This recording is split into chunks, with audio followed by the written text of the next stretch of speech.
লাউয়ের আগা খাইলাম ডুগা গো খাইলাম গানটাতে এই লাইনটা থাকলেও লাউয়ের খোসা গো খাইলাম এই জায়গাটা নাই।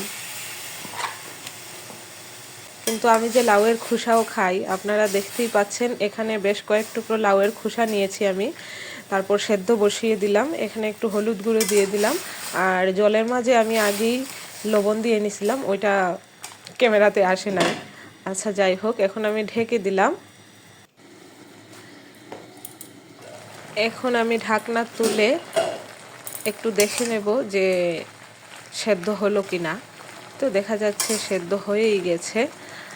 আর তারপর এই জলটা আমি টানিয়ে নিলাম, নিয়ে এইগুলোকে একটু ভেঙে তারপরে পাটায় নিয়ে নিলাম।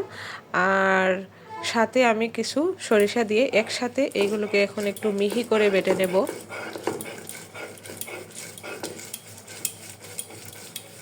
এই খোসা ভর্তাটা আমার মতো হয়তো অনেকেই খান, আবার অনেকে খান না।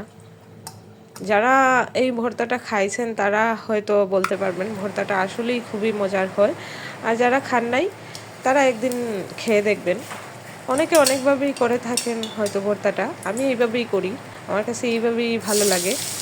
এখন আমি একটা কড়াইয়ে সরিষার তেল দিয়ে এখানে একটা শুকনো মরিচ ভেঙে দিয়ে তারপরে এখানে আমি এক মুঠো পেঁয়াজ কুচি দিয়ে পেঁয়াজগুলোকে ভালো করে ভেজে নিচ্ছি। ভালো করে ভেজে নেওয়ার পর আমি এখানে এই যে সরিষা আর লাউয়ের খোসাগুলো বাটা, এই বাটাটা দিয়ে দিলাম। এইগুলোকে ভালো করে নেড়ে চেড়ে নিচ্ছি। এখন আমি কিছু কাঁচামরিচ কুচি দিয়ে দিলাম, তারপরে আবারও ভালো করে নেড়ে নিচ্ছি। এখন আমি পরিমাণ মতো লবণ দিয়ে দিলাম, তারপরে আবারও নেড়ে চেড়ে মিশিয়ে নিচ্ছি। এই ভর্তাটা এইভাবে করলে এটাকে ভালো করে ভাজতে হয়, আর নিচে যাতে লেগে না যায় তার জন্য বারবার নাড়াচাড়া দিয়ে রাখতে হয়।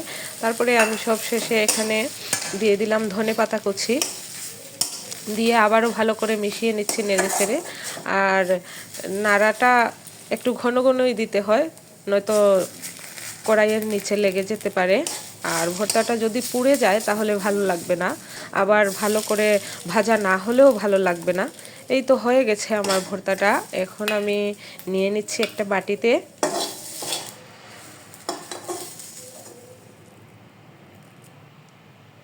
এই তো রেডি আমার লাউয়ের খোসার মজাদার ভর্তা। তারপরে উপরে আমি একটু কাঁচা সরিষার তেল আবারও দিয়ে দিলাম। কি যে মজার হয়েছিল, আপনারা একবার খেয়ে দেখবেন। ধন্যবাদ সবাইকে।